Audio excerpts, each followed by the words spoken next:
Hello and welcome to Ballistic Core. My name is Mike, and the other guy you're not seeing right now is Andy. You'll see him on some of the other videos we have linked to this introduction.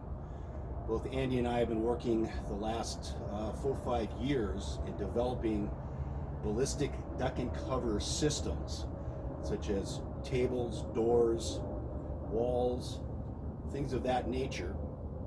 And how this all started was, I've been in law enforcement for 20 plus years. Andy's been in law enforcement for about the same amount of time.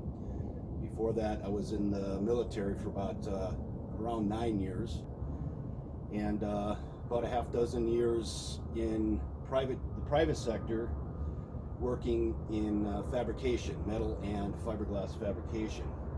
And a few years back, at the law enforcement facility where I worked, we conducted a active shooter drill.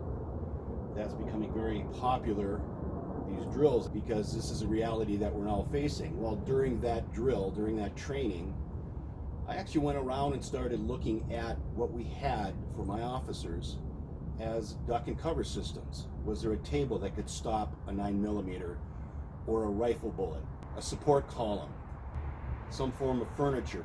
What did my people have that they could jump behind, duck and cover, and engage the active shooter coming at them? Well, to my surprise and my disappointment, we had virtually nothing. The law enforcement facility I worked in was a very soft target, and we have had civilian people come in with weapons. That's just kind of the nature of that area, the nature of the beast. People will come in, they don't like law enforcement, they'll come in with weapons.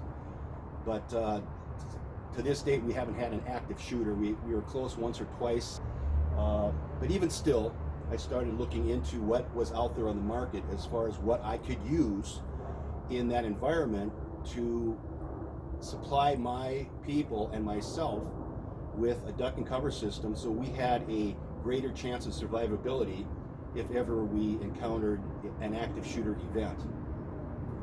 So basically, I have to respond to this area if ever an active shooter comes in and engages my people or the civilians that are in the area. I've got a dog in a fight. I got to make sure this stuff works, because I'm going to be jumping behind it, using that as protection as I'm engaging that threat. Well, I went out and I looked at what was on the market and was extremely disappointed with the gadgets and the high-tech systems that they have out there, primarily because they don't really work as well as advertised, or as advertised. And it was clear to me that the systems that were out there were either way too expensive, and or they created a false sense of security. In other words, well, take the vests, for instance, that officers wear.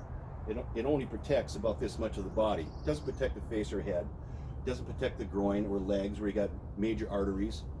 Any bullet strike to any area outside that vest can still be fatal. But the officers think they're safe. They're not safe. They're not safe at all. They just have a little bit of protection, and those vests only protect them against small from anything that comes out of a rifle barrel. This is what we tested all our systems on, starting with a 12 gauge shotgun from the 9mm, 45, 44 Magnum. That's a 30 caliber carbine. The AR, both full metal jacket and green tip NATO armor piercing. This is a 5.56 round. Then we went to an AK-47, the 308 rifle, and a 30-06. And where we try to get all of our systems to stand up to against is the 30 caliber armor piercing M2 black tip NATO. This round was developed and produced back in World War II in Korea to penetrate armor piercing plating. We have also are able to tweak some of these things to withstand a 50 caliber 6.60 grain BMG. Everything we shot, everything we tested was between 2 to 10 yards. The reason that is, your active shooter is going to be between 2 to 10 yards from where he's pulling the trigger, either shooting through a door or shooting right at a victim. Well, getting back to what's out on the market, the stuff they had out there just would not work in my environment. I did not feel safe. They had things like ballistic blankets that you throw over your back. Well, it takes time to put that on, and those ballistic blankets, which are mostly about half-inch Kevlar, again, will not stop anything coming out of a rifle. So if you've got somebody walking into your facility or where you work or your school with an AR, that 5.56 round or 2.23 round is going to go right through it. It doesn't matter if you got that strapped to your back or not. Any rifle will penetrate that, especially the 30-06, the 308. A shotgun will go through it. But they're selling this stuff like it's going to work. It does not work. And it creates a false sense of security. So after many weeks and months of frustration, I said, I might as well design this stuff myself, because again, I've got a dog in a fight. This big dog is going to be one of the first responders to an active shooter at my facility where I work. And I work multiple facilities, both law enforcement and the courthouse. And those are prime targets for these people that are a little bit tweaked or a lot bit tweaked in the head, and they have a grudge against authority figures, law enforcement, courts, judges, you name it. These are some of the main targets that are being targeted across our nation. So I started developing ballistic platforms. The first one I came up with is a composite right here that can be poured into a brick form. This one happens to be the size of a cinder block. So why the size of a cinder block? Well, because that is what the industry standard is for building walls and barracks and buildings, safe houses, cinder blocks. Okay, we both decided cinder blocks. Took this out, tested it. It stood up to everything we had. And it's made up, I'd say that's about 75% recycled material. It stopped everything up to including, that's a elephant rifle bullet. We tweaked the formula a little bit. It stopped the 6.60 BMG 50 caliber at 10 yards. In fact, we had 2 rounds hit on top of each other. It stopped them both. And you can see that range test. Just click up in the upper right hand corner of your video. I'll drop down a menu, or you can click on it. You can see that 50 caliber test.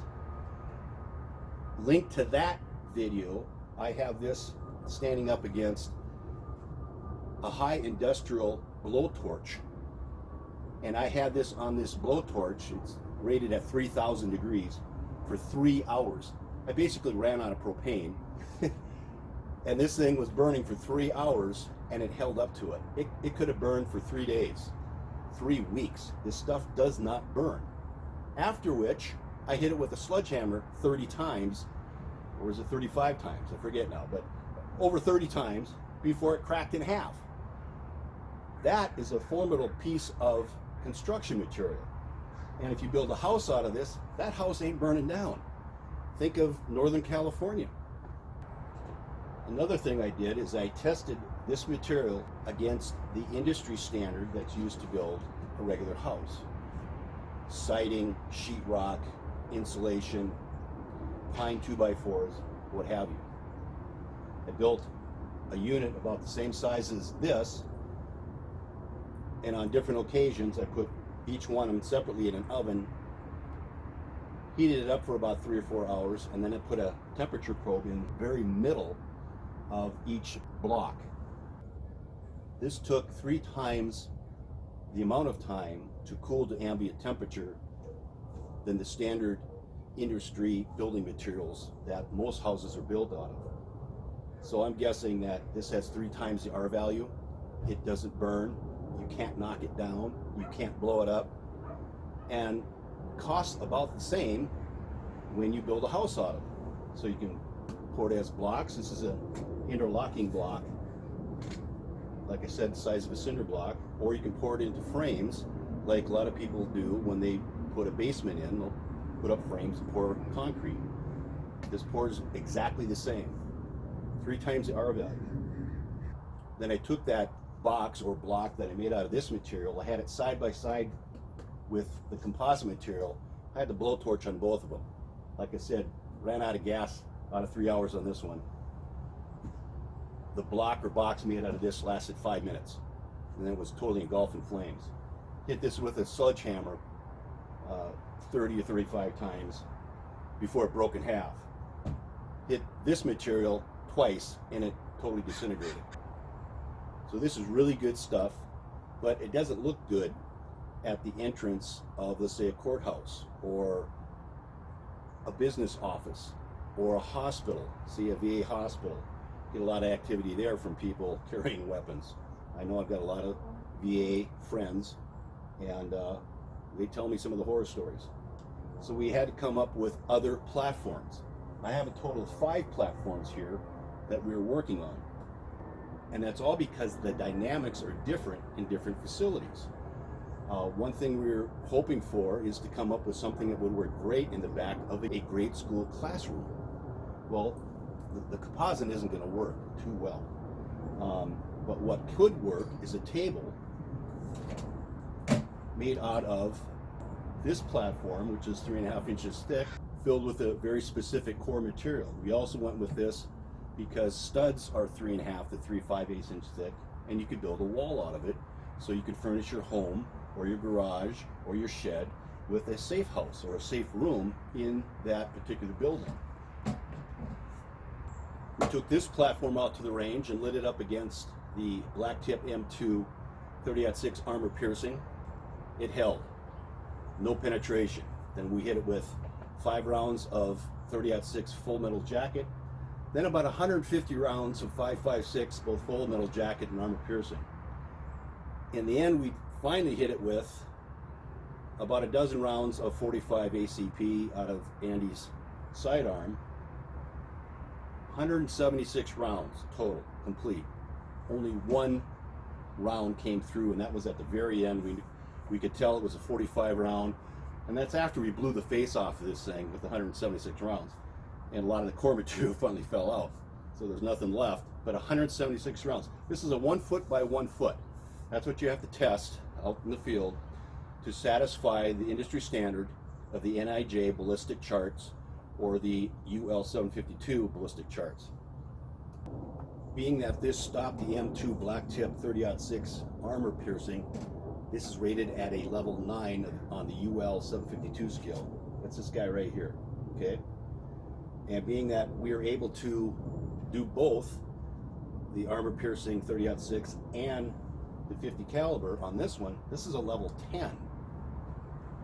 Most of the armor ballistic paneling that's out on the market starts at about a level 5. We almost doubled that at about half the cost. Oh, did I mention all this stuff's about 50 to 80% less expensive than the high-tech stuff that's out on the market? Because that was the big thing that we're fighting, is the budget restraints that these agencies that we approach, that they have to deal with. Schools, small police departments, small cities with small courts, they don't have a budget to really be dialing in high-tech ballistic paneling to protect themselves against active shooters. Well, if we can produce stuff that works just as good, if not better, for half the cost, maybe now they can. Anyway, 176 rounds in this. Again, just click up here, I'll pull down the menu, and you can click on that. You can see that how we tested this. And this is 2 rednecks up in the mountains blasting away on this thing, and you can see how this held up. You can see how this one held up. Well, we knew we were onto something, and so we continued to develop other platforms, again, because the dynamics are different in different facilities, different buildings. One of the things that we're hoping for was to build cabinetry that could withstand such things. So like entrance to a courthouse, you're walking in, there you have a couple of stanchions or podiums. That's what this one's all about. Yeah, that is our logo, and yeah, it is full of holes. Those holes consist of 5.56 armor piercing, shotgun 12 gauge, shotgun buckshot, and about 500 rounds of 9mm. And the reason we did this is just to see, not only to stand up against those particular rounds, But we thought that some of the federal and state and local agencies would be a little upset with us if we tested it against a pipe bomb, because we'd have to build a pipe bomb. They don't like us building pipe bombs. Well, how about 400 to 500 rounds of ammunition at point blank range? You think that would simulate a pipe bomb? Here it is right here. Just fill the back with full of holes, and I'll throw a picture up there on your screen. You can see the other side of it. We had one penetration.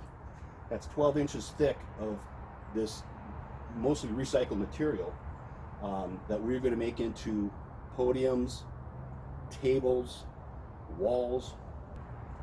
This unit here is the same as this, but it's a little bit deeper. Again, we have a face of 1 foot by 1 foot, so we can address the NIJ and the UL 752 standard of testing an object 1 foot by 1 foot. But this one's deeper. We did that because this is 12 inches deep of material. We found little indentations and dents on the back side, meaning that projectile was getting all the way to the back. Another reason we went deeper with this is because the cabinetry that we'll be filling with the material that's in this is 18 inches deep. We actually started on the range with this at about 16 inches. We had a few penetrations, mostly through the side because somebody was shooting at it at a side angle, but we hit it with multiple rounds of 5.56 armor piercing, with AK-47, with the .30 caliber, both full metal jacket and armor piercing.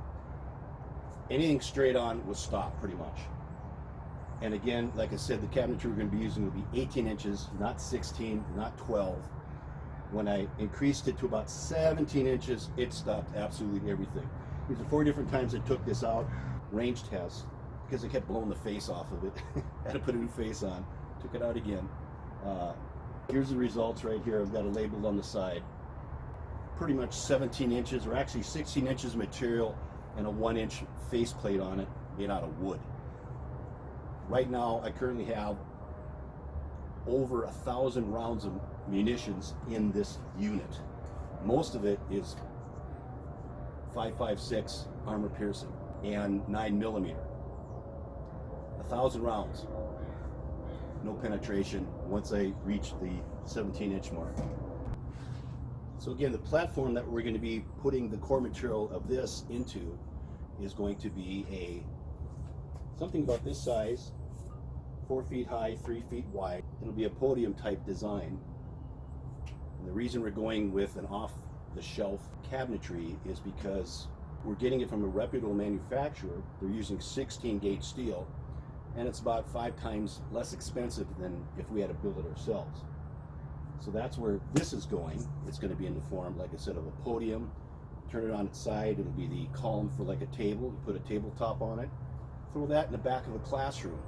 So you have an active shooter coming down the hallway. The kids don't have to line up to get their ballistic blankets and put them on, because you only have seconds to respond. All they have to do is dive behind the table as the teacher's jamming and locking the door, so the active shooter cannot get into the room to selectively pick off targets. He's going to have to shoot through that door, or shoot through the wall next to the door, or shoot through the window that's on the wall or that's in the door. Whatever the case, the children, the kids, are going to be behind either a table or a podium structure that's going to be able to stop a .30 caliber armor piercing. And what we've seen at these active shooter events, the weapon of choice seems to be an AR or a shotgun. These will easily stop those rounds. So that's what we're working with, but we have to come up with a system that can be employed in a classroom, in a government office, in a workspace, in a hospital, all different areas, law enforcement, entrance to a law enforcement precinct, all require different structures to match the dynamics of that area. Another thing that we were working with is beams and planks. This is made out of recycled plastic milk bottles. They're making railroad ties out of this. We know how this stuff will stand up. We can build structures out of that. Here's another platform we just started working with, which I'm really excited about. These are like giant Legos. They're plastic bricks, and schools are using them to build little castles in the back of, let's say, grade school classrooms for a timeout area or whatever, a study area, where we can fill this with our core materials, and this will stop an M2 black tip armor piercing 30-06 round. Again, just click on the menu up here, bring it down, you can see the range test. I put 30 rounds after the M2 30-06 armor piercing. I put 30 rounds of 5.56 green tip NATO armor piercing. Did it with a shotgun a few times. Stuff holds up great. So now it's in the back of the classroom. Kids hear pop, pop, pop coming down the hallway. They dive into this castle. On a secondary note, what happens if you're in an area where there's a lot of tornado activity? We've had children killed from grade schools and middle schools being hit by tornadoes, and the ceiling comes down and crushes the kids. If they're in a castle, get out of this stuff, that's going to save their lives. So this is working out really well. All these items here, I got 5 different ones. The composite, the cabinetry, the paneling, the recycled plastic, and all the blocks, all of them can be configured to reach a level 9 ballistic protection. And we can make it look extremely handsome, like it did with this unit right back here.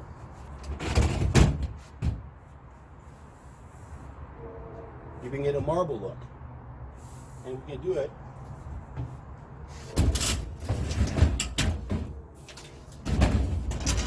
any pattern or any color of your choice. How does that look at an entrance to a courthouse, or to a law enforcement agency, or to a law office or business office? This looks very rich. It looks like marble. This one's a little bit thicker. This stopped 3 rounds of 30 caliber armor piercing. Only 3 rounds because those are very expensive rounds. And then I put another 30 rounds of AR 5.56 green tip NATO into it. Held everything. Great stuff.